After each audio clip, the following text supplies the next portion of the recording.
The dress felt like chains around Lucy Zimmerman's shoulders as she stood in the small back room of the Parowan, Utah church, staring at her reflection in the mirror, while the August heat of 1883 made sweat bead along her hairline. She smoothed down the ivory silk one more time, trying to convince herself that the trembling in her hands came from excitement rather than the cold dread that had settled in her stomach over the past 3 weeks. Outside, she could hear the murmur of guests assembling in the pews, waiting to witness her marriage to Vincent Hargrove, the successful banker who had swept into her life 6 months ago with promises of security and devotion. Her father had been dead 2 years now, leaving her the ranch that had been in the Zimmerman family for 3 generations, and her mother had passed just after Lucy turned 18. At 23, she had been managing the property alone, struggling against drought and debt. When Vincent appeared like an answer to prayers, she had been too proud to speak aloud. The door creaked open behind her, and Lucy turned expecting to see Martha, the preacher's wife who had been helping her prepare. Instead, a tall figure filled the doorway, silhouetted against the bright afternoon light streaming through the hallway windows. She recognized him immediately, even before her eyes adjusted, because she had spent the better part of 3 years trying not to recognize how her heart stuttered whenever Samuel Tucker walked into a room. "Sam, you cannot be in here," Lucy said, her voice coming out sharper than she intended, a defense against the way his presence made everything inside her shift and realign. "I am getting married in less than an hour." "I know," Sam said, and he stepped fully into the room, closing the door behind him with a quiet click that seemed to seal them away from the rest of the world. He held his hat in his hands, turning it nervously, and Lucy noticed the way his knuckles were scraped and bruised. His dark hair was still damp, probably from washing up at the pump outside, and he wore what must have been his only good shirt, though it was wrinkled as if he had ridden hard to get here. "That is exactly why I had to come." Lucy's chest tightened. Sam Tucker had worked as a ranch hand on her property for nearly 4 years, showing up one spring as a 19-year-old drifter looking for honest work. He had never been just another hired man, though, not after that first summer when a cougar had spooked the horses, and Sam had positioned himself between Lucy and danger without a moment's hesitation. Not after the long evenings when they had worked side by side mending fences, and he had made her laugh for the first time since her father's death. Not after she had realized that the safety she felt in his presence had nothing to do with his skill with a rifle, and everything to do with the way he looked at her like she was the answer to a question he had been asking his whole life. "Sam, please do not do this," Lucy whispered, but she did not turn away from him, did not call for help, did not do any of the things a woman about to marry another man should do. "Vincent is a good man. He can save the ranch, he has money and connections, and he promised to take care of everything." "He will take care of everything, all right," Sam said, and there was something fierce and desperate in his voice that made Lucy's breath catch. "Lucy, I came here to tell you something, and you need to hear it before you walk down that aisle. I rode into Cedar City 3 days ago to pick up that order of barbed wire you needed, and I stopped at the saloon for a drink. Vincent was there." The way Sam said her fiancé's name made ice form in Lucy's veins despite the oppressive heat. She watched as Sam reached into his pocket and pulled out a folded piece of paper, worn and creased as if it had been handled many times. He held it out to her, and after a moment's hesitation, Lucy took it. Her fingers brushed against his, and the contact sent electricity racing up her arm. "What is this?" she asked, unfolding the paper with trembling hands. The words swam before her eyes at first, legal terminology she struggled to parse, until certain phrases began to leap out at her with horrible clarity. Transfer of assets, dissolution of prior ownership, settlement of debts through acquisition of property. It is the real agreement Vincent had drawn up, Sam said quietly. He was drunk, bragging to some men about how he had convinced the pretty ranch owner to marry him, how she had no idea that the moment she said her vows, everything she owned would become his by law. He plans to sell the ranch, Lucy. He already has a buyer lined up. Some cattle baron from California who wants to expand his holdings into Utah. Vincent never intended to save your property. He is going to take everything and leave you with nothing. Lucy felt the room tilt around her. She grabbed the edge of the dresser to steady herself, the paper crinkling in her grip. How did you get this? I waited until he passed out and I went through his saddlebags, Sam admitted, and there was no apology in his voice. I know it was wrong, but something about him has never sat right with me. The way he looks at your land, the way he talks about it like it is already his. I had to know for certain. You stole from him because you were jealous, Lucy said, but even as the words left her mouth, she knew they were unfair. Sam's expression hardened and he took a step closer to her. Maybe I am jealous, he said, his voice low and rough. Maybe I have been jealous every single day since you told me you were marrying him. Maybe it has been killing me to watch you plan a life with a man who does not deserve you. But that does not make this paper a lie, Lucy. Look at it. Really look at it. Those are Vincent's signatures, dated from 2 months ago. He has been planning this since before he even proposed to you. Lucy looked down at the document again, forcing herself to read through it carefully this time. The legal language was dense and confusing, but the intent was clear enough. Upon marriage, all properties, assets, and holdings belonging to Miss Lucy Zimmerman would transfer to the sole ownership of Vincent Hargrove, with the provision that any debts or encumbrances would be settled through the sale of said properties. There was even a specific mention of the Zimmerman ranch, described by its exact acreage and boundaries. He knew everything, Lucy breathed. The amount I owe on the bank loans, the exact size of the property, even the water rights. He has been collecting information about me this whole time. He is a con man, Sam said bluntly. A smooth, talking snake who saw a vulnerable woman and decided to take advantage. And I know it is not my place to say this. I know I am just a ranch hand with nothing to offer you but hard work and a horse that is more rust than red at this point. But Lucy, I cannot let you marry him. I cannot stand out there and watch you promise your life to a man who is going to rob you blind. Lucy's mind was racing. She thought about all the conversations she had had with Vincent, how he had always seemed so interested in the ranch's finances, how he had encouraged her to show him all the property deeds and loan documents, claiming he needed to understand the full situation to help her. She had thought he was being thorough and responsible. Now she saw it for what it really was, reconnaissance. The guests are all here, she said numbly. Everyone from town came to see this wedding.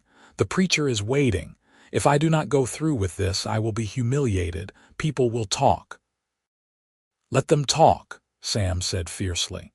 He reached out and took her hands in his, the paper crinkling between them. His palms were calloused and warm, familiar in a way that made her heart ache. Lucy, your pride is not worth losing everything your family built. Your reputation is not worth spending the rest of your life knowing you were swindled by a criminal.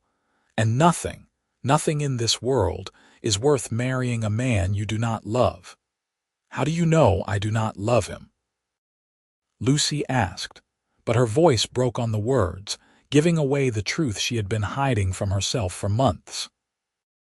Sam's eyes searched her face, and Lucy saw everything she had been too afraid to acknowledge reflected back at her. The longing, the frustration, the bone-deep certainty of something right and real that existed between them. "Because I know how you look at me when you think I am not paying attention," he said softly. "I know how you find excuses to work alongside me even when there are other hands available. I know how your hand lingers when you pass me tools, how you laugh at my terrible jokes, how you watch me ride out in the mornings like you are memorizing the site. And I know because I do all the same things, Lucy. I have been in love with you since the day I arrived at your ranch, and you gave me a chance when no one else would. I have been in love with you through every sunrise we have watched together, every storm we have weathered, every small moment that felt like it meant something more." The confession hung in the air between them, changing everything and nothing.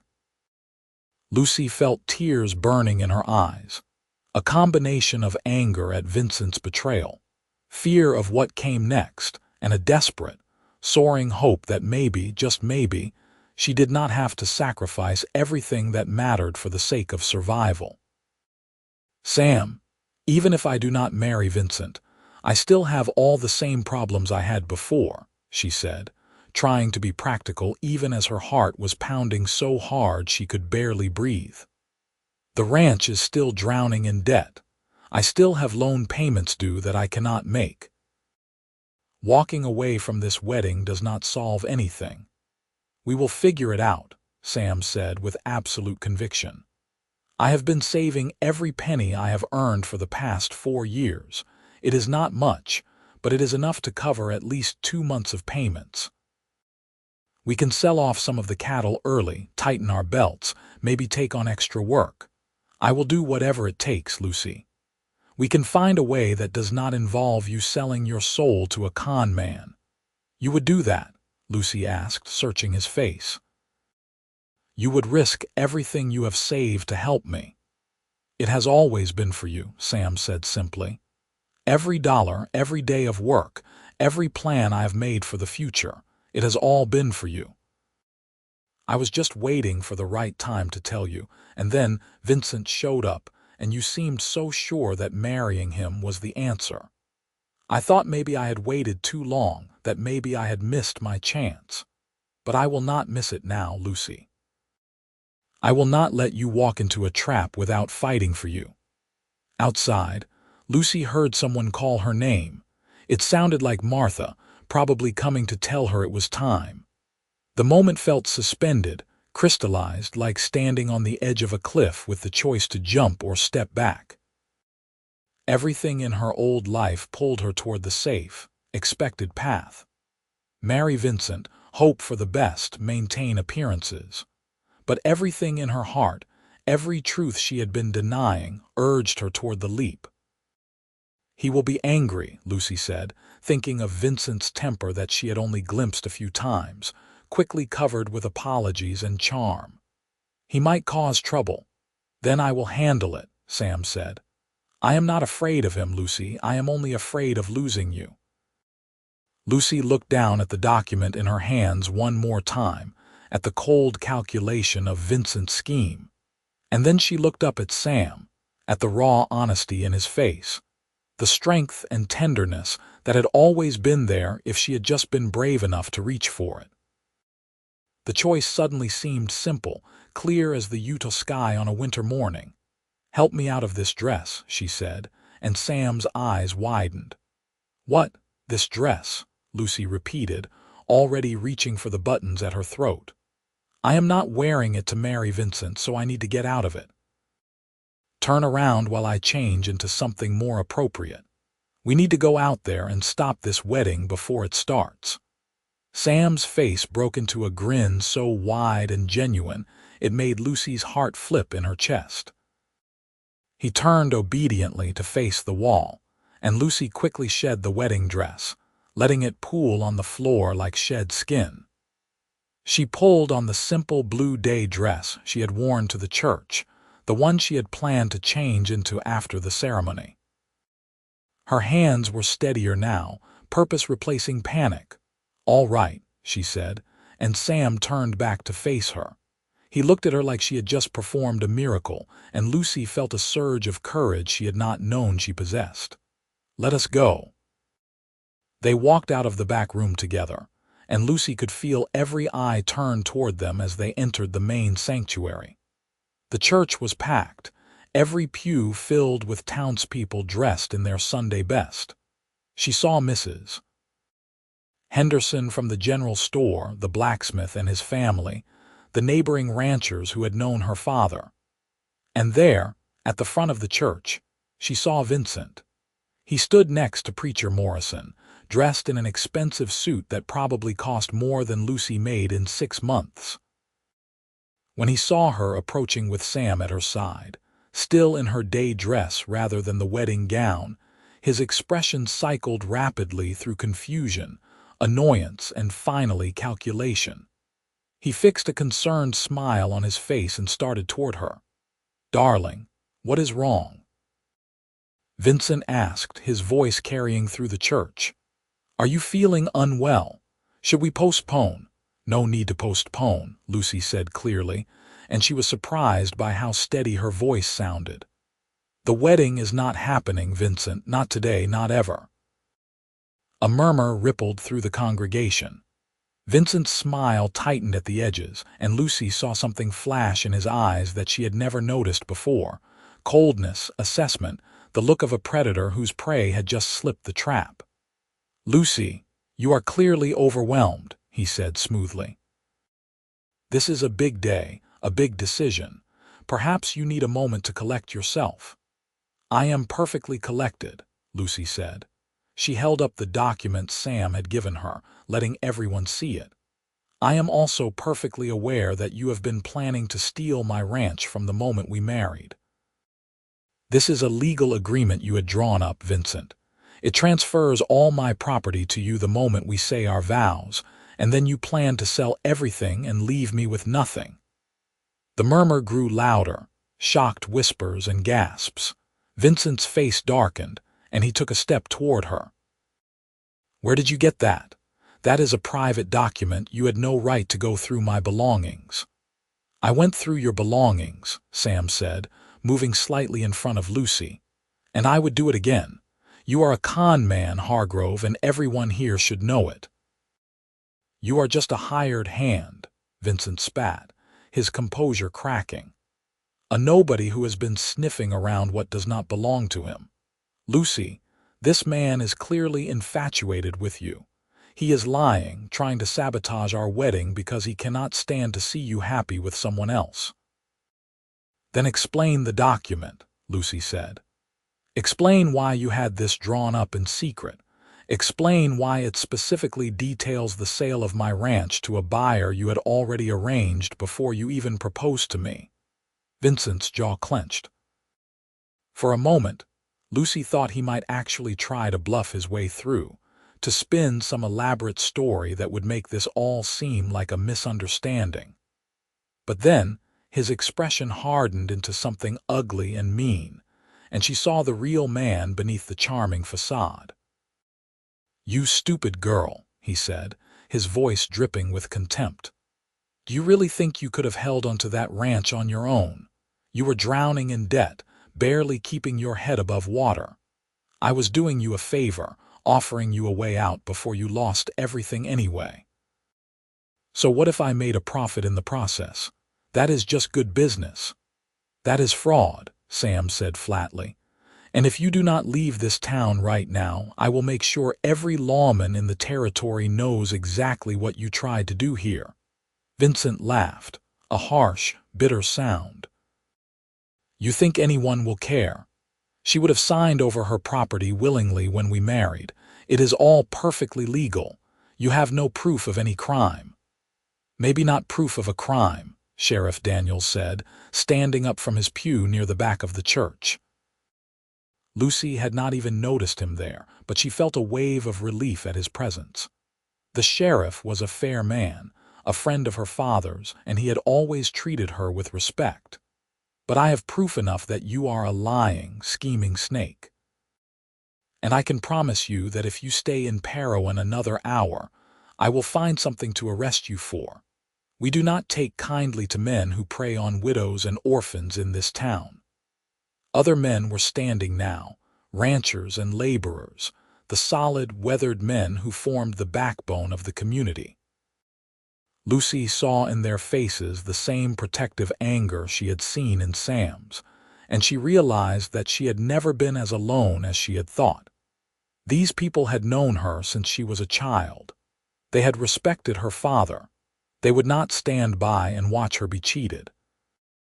Vincent must have seen it too, because his bravado faltered. He looked around at the hostile faces, at Sam's clenched fists, at the sheriff's hand resting casually on his gun belt. "This is not over," he said, pointing at Lucy. "You will regret this.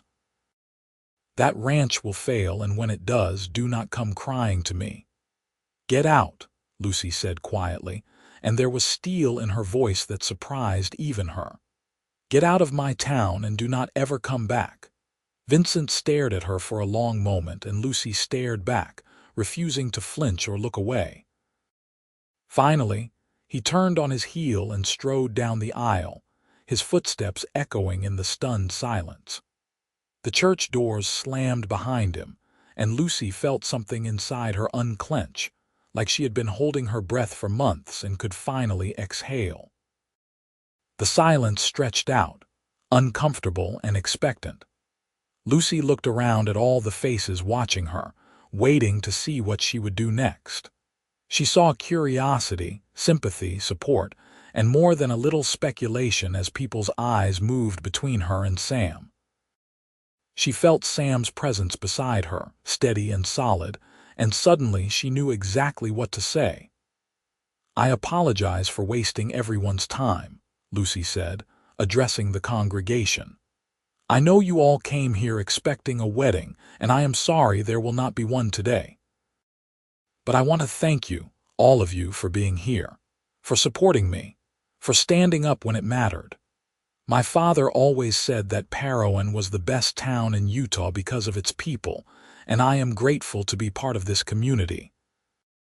"3 cheers for Miss Zimmerman," someone called out, and suddenly the church erupted in applause and shouts of support.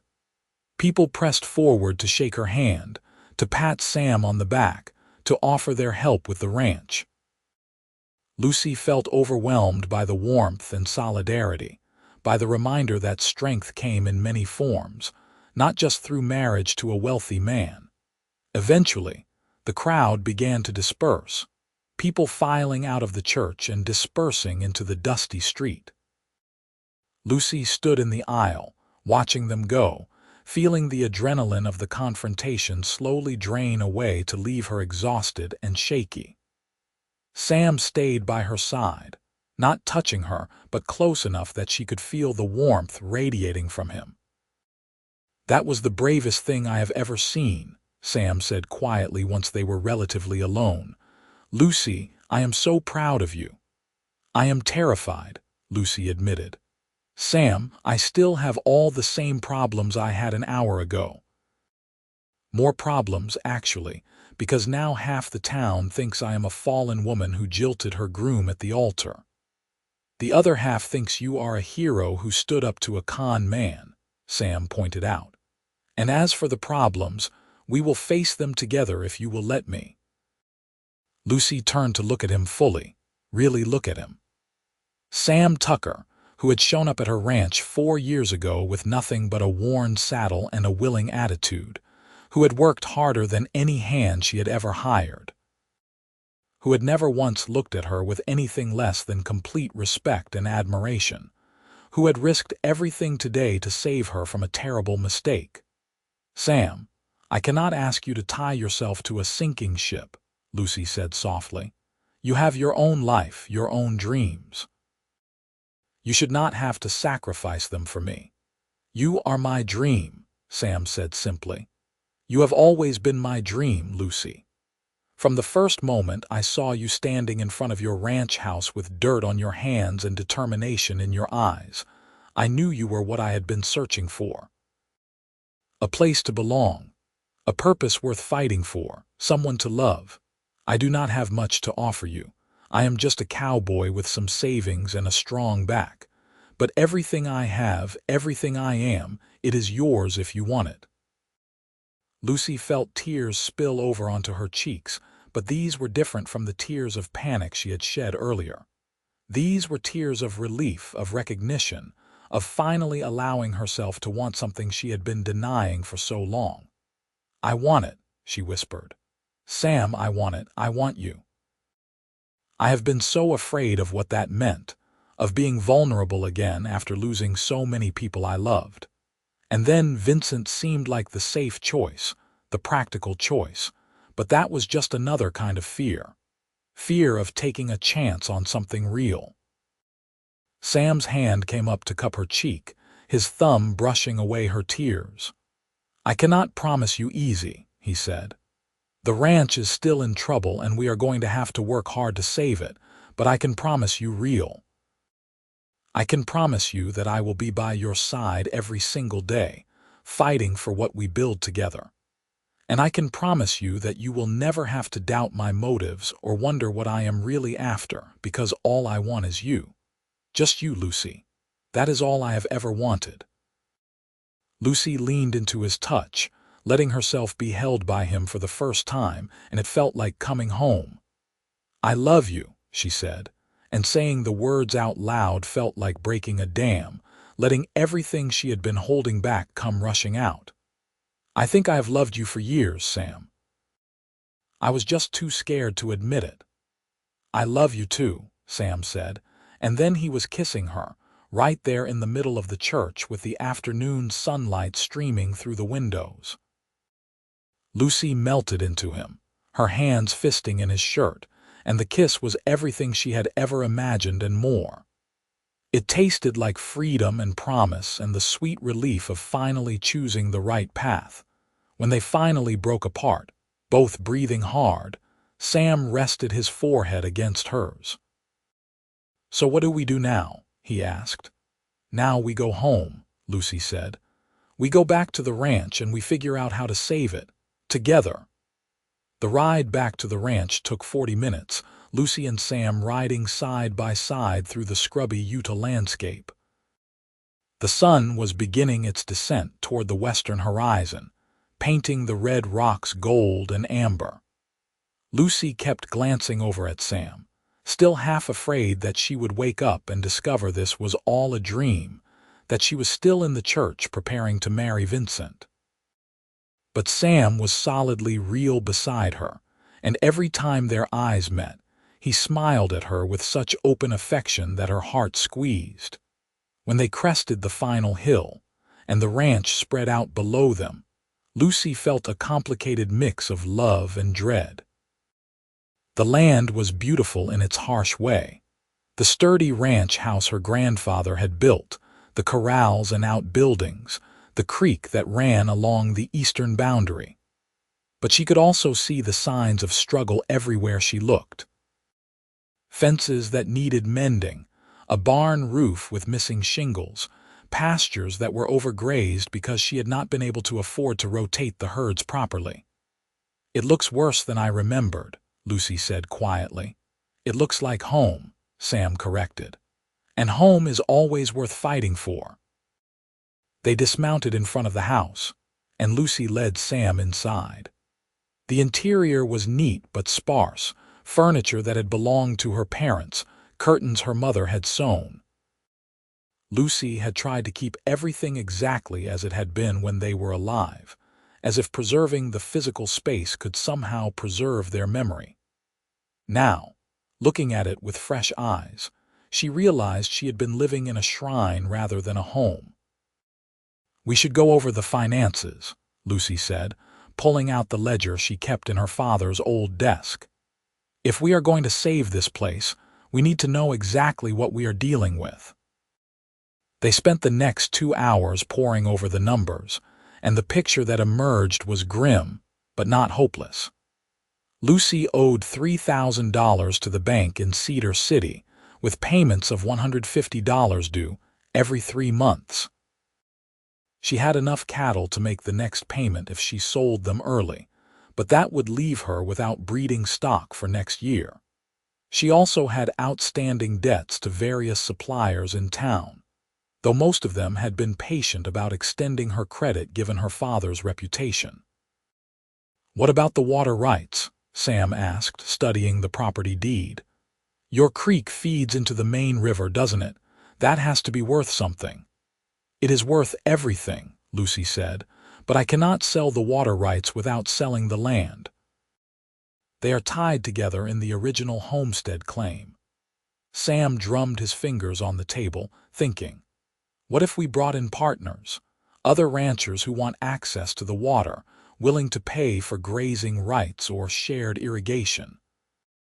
"That could work," Lucy said slowly, her mind beginning to race with possibilities. "The Henderson Ranch to the north has been struggling with their wells running dry. And the Miller place on the south side, they have good pasture but no reliable water source. If we could work out some kind of cooperative arrangement, share resources and costs, it might give us enough breathing room to pay down the debt." "I can talk to them," Sam offered. "Most of the ranchers around here know me, trust me. If I explain that we are looking for partners rather than charity, they might be interested." They worked until well past dark, making lists and calculations, sketching out proposals.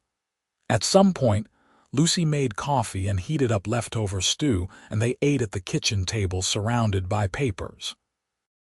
It felt natural and right, working side by side like this, and Lucy realized this was what partnership was supposed to look like. Not one person controlling everything while the other surrendered their autonomy, but two people combining their strengths to face challenges together. "It is late," Sam said finally, glancing at the clock on the mantel. "I should head back to the bunkhouse, let you get some rest."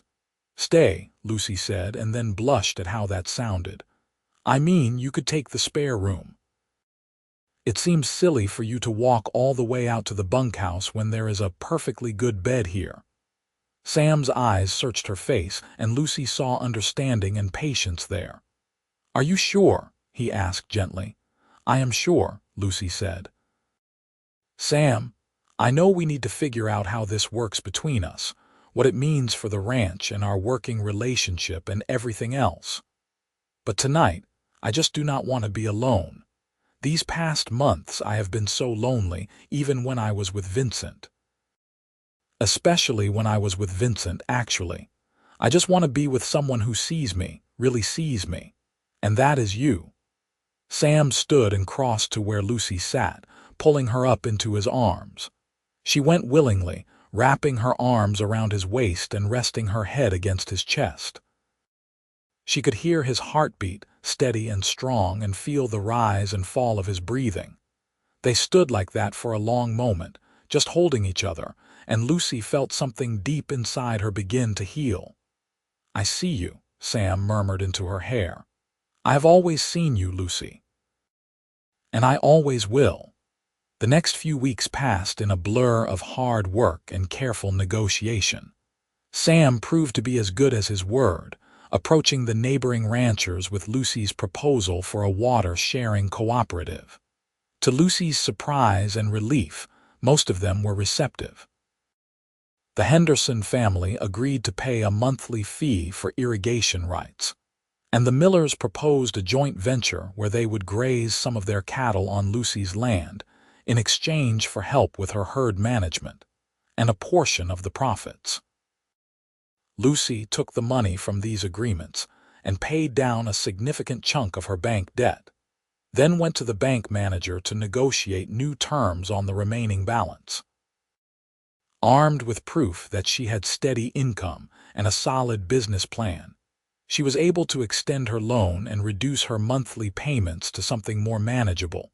Through it all, Sam was her constant companion and supporter. They worked together from sunrise to sunset, mending fences and rotating herds, negotiating deals and planning for the future. The other ranch hands noticed the change in their relationship, the easy intimacy that had developed between them, but no one commented. It was clear to everyone that Sam and Lucy belonged together, that they brought out the best in each other. In the evenings, after the work was done, They would sit on the porch and watch the stars come out over the Utah desert. Sometimes they talked about their plans for the ranch, ideas for expansion or improvement. Sometimes they talked about their pasts, sharing stories and memories that helped them understand each other more deeply. And sometimes they just sat in comfortable silence, hands intertwined, content in each other's presence.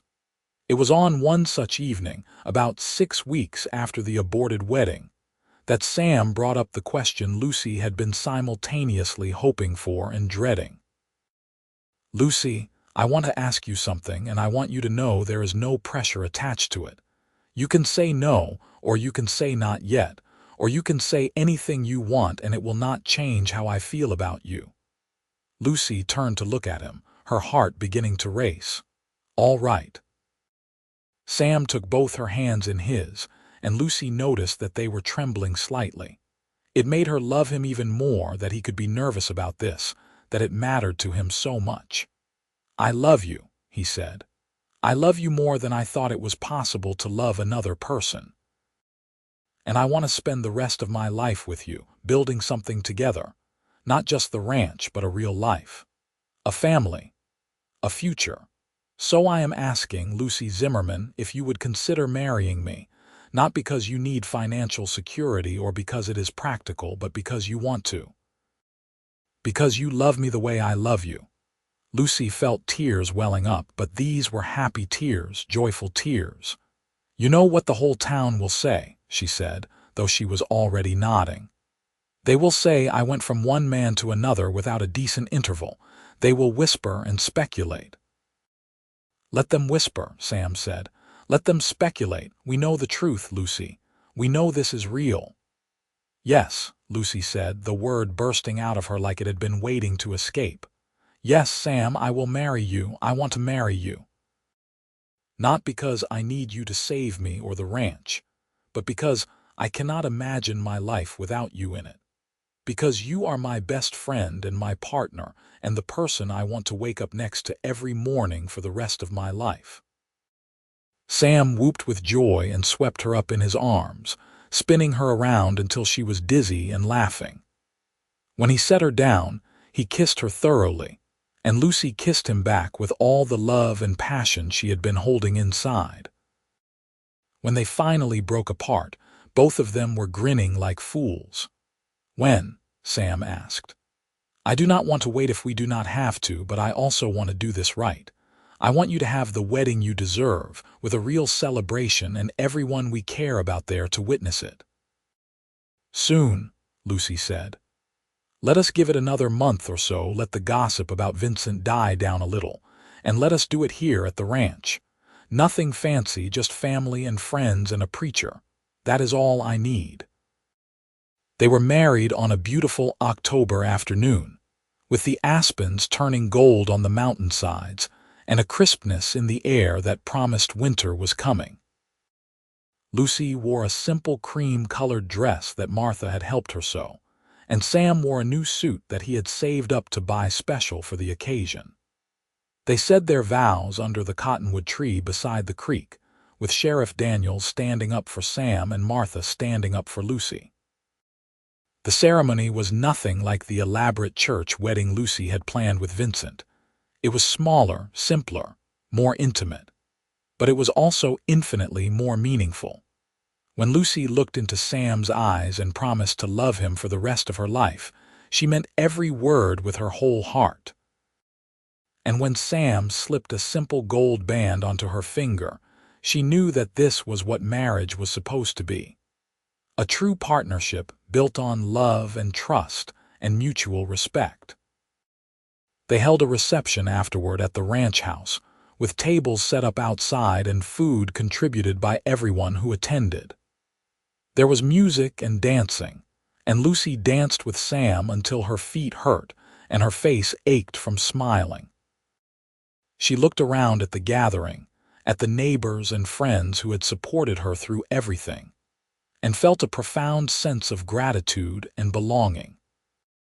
Later, after the guests had gone home and the stars were bright overhead, Sam carried Lucy across the threshold of the ranch house, both of them laughing. He set her down in the bedroom, and the laughter faded into something deeper, more tender. They came together with a passion that had been building for years.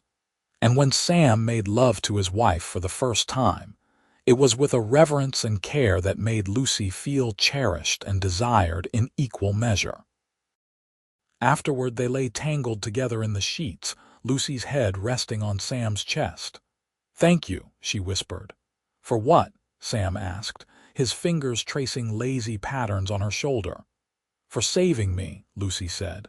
"For warning me before I made the biggest mistake of my life."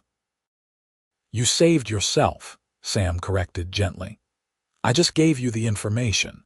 You are the one who had the courage to walk away, to stand up in front of everyone and choose the hard right over the easy wrong.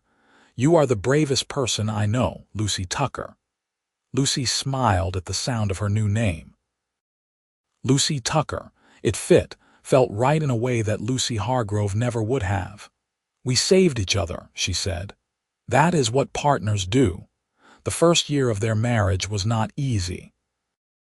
There were challenges and setbacks, late payments and equipment failures, and a dry spell that had them praying for rain.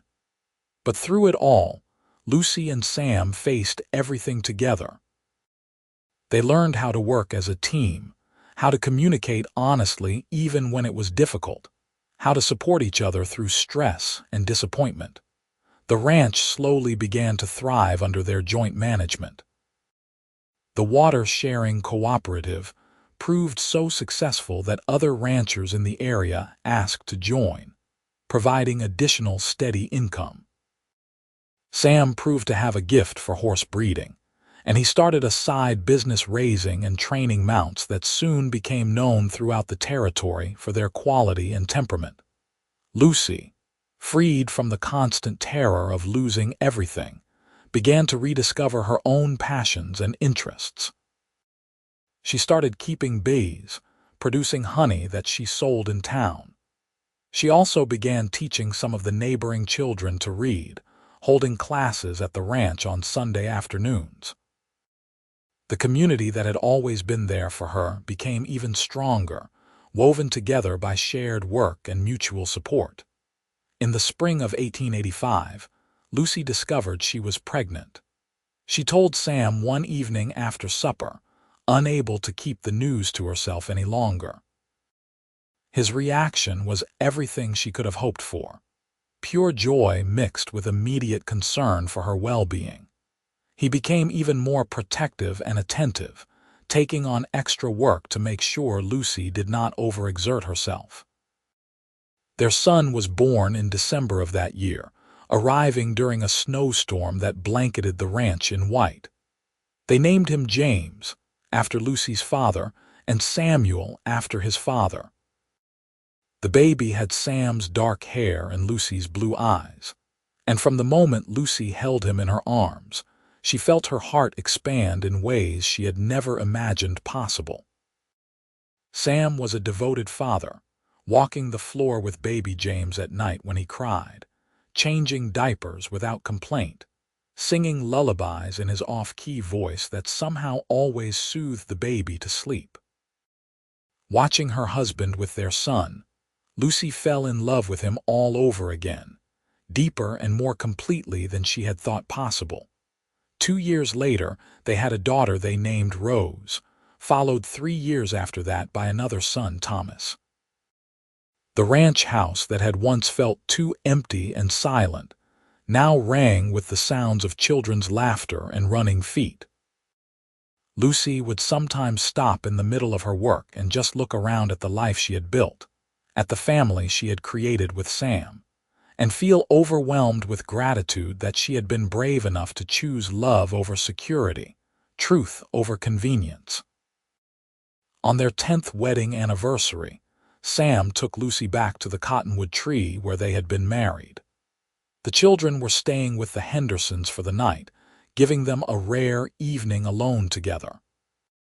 They sat under the tree watching the sunset paint the sky in shades of orange and pink, holding hands the way they had on so many evenings before.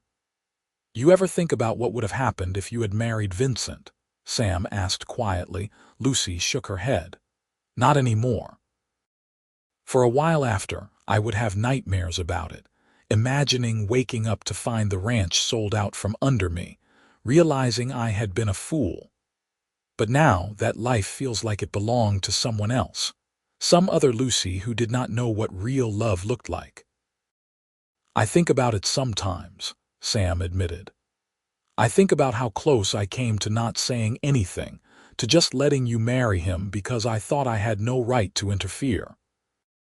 If I had waited even one more day, if I had convinced myself it was not my place, you would have said those vows before I could stop you." "But you did not wait," Lucy said, squeezing his hand.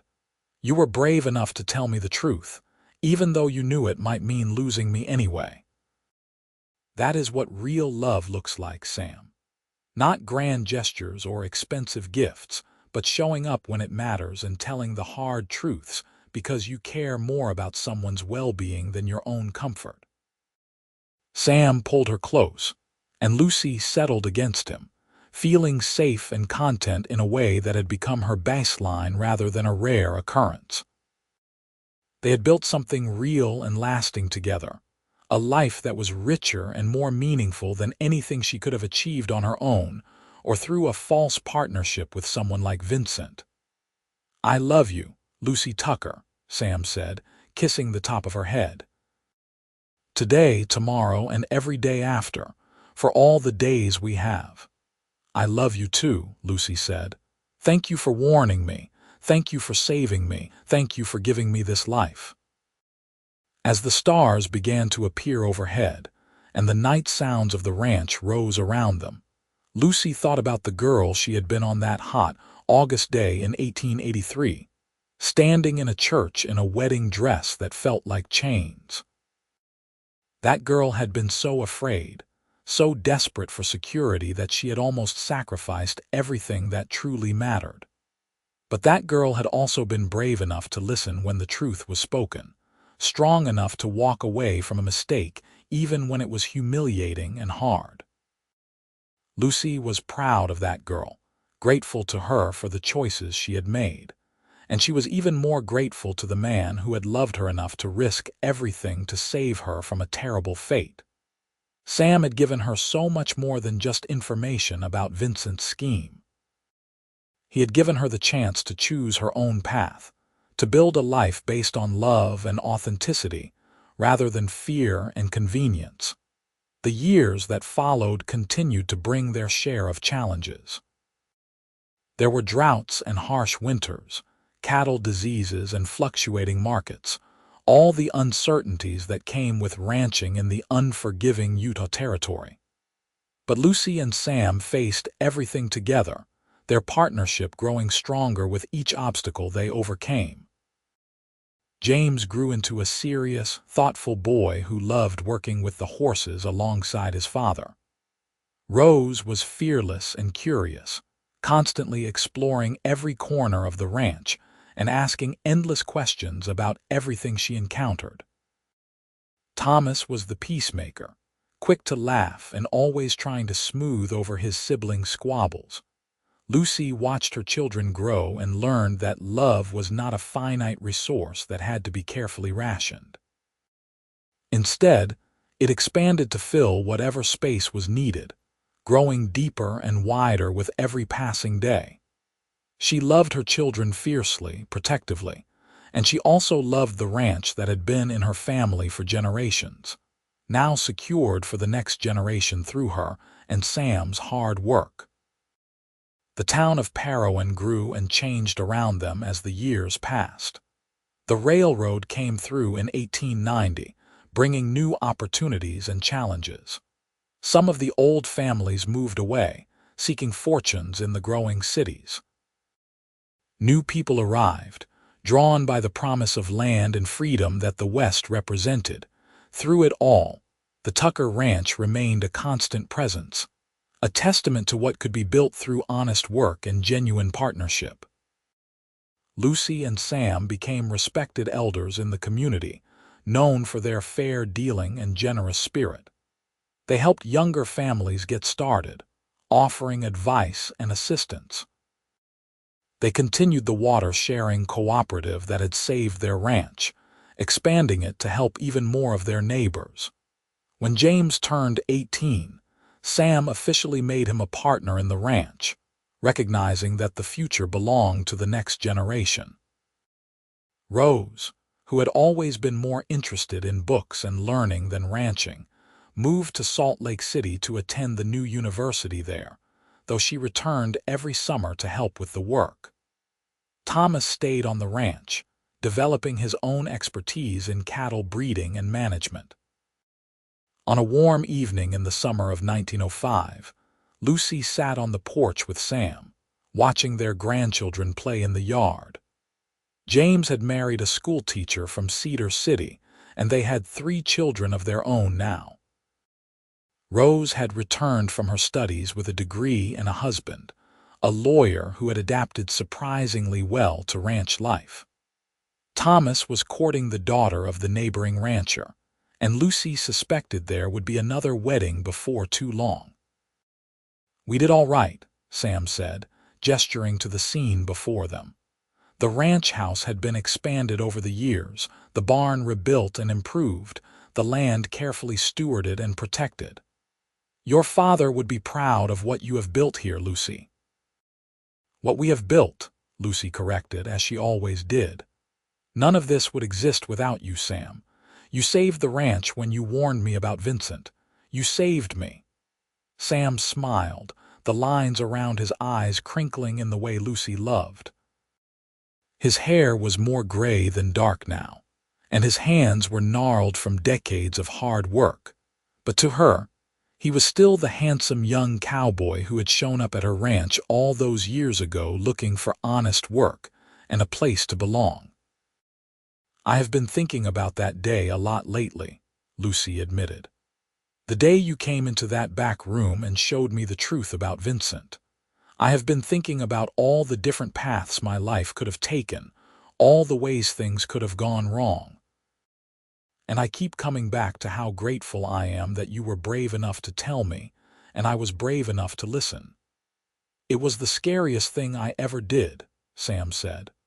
"Walking into that church, knowing I might lose you forever, but I could not let you marry him without at least trying to save you. I loved you too much to stay silent." Lucy reached for his hand, their fingers intertwining with the ease of decades of practice. "You gave me the gift of choice," she said. "That is what real love does. It does not trap or manipulate or scheme. It trusts and respects, and gives the other person the freedom to choose their own path." As the sun set over the Utah landscape, painting the red rocks in shades of gold and purple, Lucy felt a profound sense of peace and completion. Her life had not turned out the way she had once imagined it would. It had turned out better. Richer, fuller, more meaningful. She had faced down fear and betrayal and hardship, and she had emerged stronger for it. She had built a partnership with a man who saw her as an equal, who valued her mind as much as her heart, who showed up every day to work beside her and support her dreams. She had raised children who were growing into good, capable people. She had helped build a community that cared for its members and worked together for the common good. And it had all started with a cowboy who loved her enough to warn her before she made a terrible mistake, who had the courage to tell her the truth even when it was hard, who chose her well-being over his own comfort. Sam had saved her from Vincent's scheme, but more than that, he had saved her from a life half-lived, from settling for security instead of reaching for love. "What are you thinking about?" Sam asked, noticing the tears in her eyes. "I am thinking about how lucky I am," Lucy said. "How grateful. How completely and utterly happy." Sam pulled her close, and Lucy rested her head on his shoulder, watching their grandchildren play as the stars began to appear overhead. This was what happiness looked like, she thought. Not a fairy tale or a perfect life without problems, but a real life, messy and challenging and absolutely worth fighting for. A life built on truth and trust, and the kind of love that showed up when it mattered most. And as the night settled over the ranch, with the sounds of family and the promise of tomorrow all around them, Lucy knew that she would make the same choice every single time. She would choose the cowboy who warned her, who loved her, who stood beside her through every trial and triumph. She would choose truth over deception, partnership over possession, real love over false security. She would choose Sam, today and always, for all the days of their lives. The ranch continued to prosper through the years, passing eventually to James and Thomas, who ran it together with the same spirit of cooperation that their parents had modeled. The water-sharing cooperative became a model for other agricultural communities throughout Utah, a lasting legacy of Lucy and Sam's innovative thinking and community-focused approach. Lucy and Sam grew old together, their love deepening and mellowing like good wine. They sat together on the porch every evening, holding hands and watching the sunset, grateful for every moment they had been given. When Sam passed away peacefully in his sleep at the age of 72, Lucy mourned him deeply, but also celebrated the extraordinary life they had built together. She lived another 5 years after Sam's death, surrounded by children and grandchildren and great-grandchildren, all of them testament to the love story that had started with a cowboy's warning and a woman's brave choice. When Lucy finally closed her eyes for the last time, she did so with a smile on her face, knowing that she had lived fully and loved completely, that she had chosen wisely and built something that would endure long after she was gone. And in the years that followed, whenever the Tucker family gathered at the ranch, someone would always tell the story of how it all began. How Lucy had almost married a con man who would have stolen everything. How Sam had found the courage to warn her, to tell her the truth even though it might have cost him everything. How love had triumphed over deception, and how one brave choice had changed the course of generations. It became a family legend, a reminder that real love was not about possession or control, but about respect and partnership and showing up when it mattered most. That sometimes the bravest thing you could do was tell the truth, even when it was hard. That the right choice was not always the easy choice, but it was always worth making. And so the ranch thrived and the family grew, and the legacy of Lucy and Sam's love story lived on, inspiring each new generation to choose bravely, love honestly, and build lives of meaning and purpose. It all started with a warning, given in love, received with courage, and transformed into a lifetime of happiness and fulfillment. A cowboy had saved a woman from a terrible fate, and in doing so, they had saved each other, building something beautiful and lasting that would endure long after they were gone.